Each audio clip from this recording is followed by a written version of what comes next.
Assalamualaikum everyone, this is Dr. Abdul Raffay here again, and today in this video we will discuss about acute coronary syndrome from cardiology section. I'll be doing this discussion in two parts, and this will be the first part to discuss this topic from general medicine.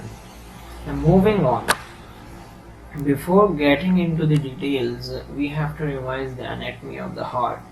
As you can see, this is your heart, and this is the right side and this is the left side. Now there are certain arteries which supply the blood to the heart muscles itself. Other than that, heart is the organ which supplies the blood to the whole body, but there are certain arteries known as coronary arteries which supply the blood and oxygen to the heart muscles. Now this is the right side and this is the left side. On right side, as you can see here, this is the right coronary artery, and on the left side there are two coronary arteries. Number one, this is going around the heart, and this is known as left circumflex coronary artery, and this is the one which is descending anteriorly, known as left anterior descending coronary artery. Now what I am doing is zooming into these arteries. I zoom this artery, and this is your artery now, okay? And what I have just mentioned before, that these arteries provide oxygen and blood to the myocardial tissues so that they can work properly and be healthy. Now what happens is, due to certain risk factors, for example increasing age, male sex, and family history, these three non-modifiable risk factors contributes into plaque formation into these arteries. Now what happens if plaque forms into these arteries? Now this is the plaque formation. What happens is, this plaque reduces the volume of this artery. Because of the reduction in the volume, there will be reduction in blood supply to the myocardial tissue. Also there will be a reduction in oxygen supply as well, but there is still a supply of blood and oxygen. Blood and oxygen did not completely blocked. So the artery is providing blood and oxygen, but not to the ideal level. Now what happens is, when your heart tissue, that is myocardial or myocardial tissue, is not getting enough oxygen and enough blood supply, there will be ischemia.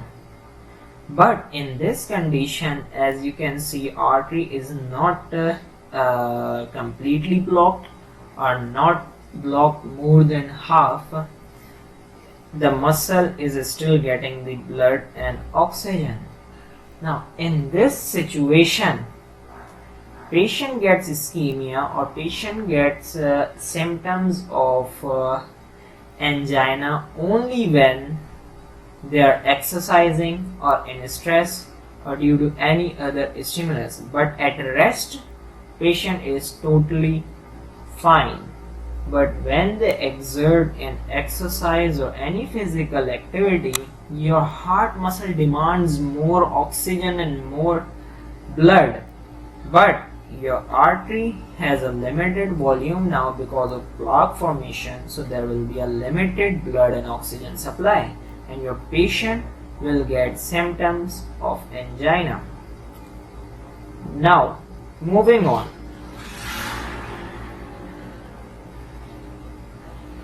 due to other risk factors that are modifiable, I'll discuss those later in the video. Now as I was saying, due to other risk factors that are modifiable, the plaque ruptures and there will be a thrombosis. Now this is the plaque and there is a thrombosis. This will lead to more reduction in the volume of an artery. So there will be a more reduction in the oxygen supply and more reduction in the blood supply, and consequently there will be an ischemia. But in this condition, the oxygen and blood supply are reduced to such level that your patient will be having symptoms of angina at rest as well. So this here is known as stable angina, and this here in which patient is getting symptoms even at rest, known as unstable angina. So there will be a ischemia. Other than that, if this condition worsens, your heart muscle or myocardial tissue will get infarction distal to the blood supply or distal to the arteries. Closer to the artery there will be enough or some blood supply that there will only be ischemia, but distally there will be no blood supply, due to which infarction can occur. Now, as I said, due to some modifiable risk factors, this condition worsens and plaque can rupture and there will be a thrombosis. And patient will have symptoms at rest as well, and this patient will be classified as that he is having or she is having an unstable angina. Now, what are those modifiable risk factors? Number one. Modifiable risk factors number one is smoking, hypertension, that is increased blood pressure, dyslipidemia, obesity, sedentary lifestyle, poor diet, and diabetes. These all risk factors can contribute into plaque formation and can worsen the condition into thrombosis, which will lead to ischemia, and there will be a distant infarction or distant necrosis as well. And do remember that in cardiac tissues or in cardiac infarction or myocardial infarction, there is coagulative necrosis.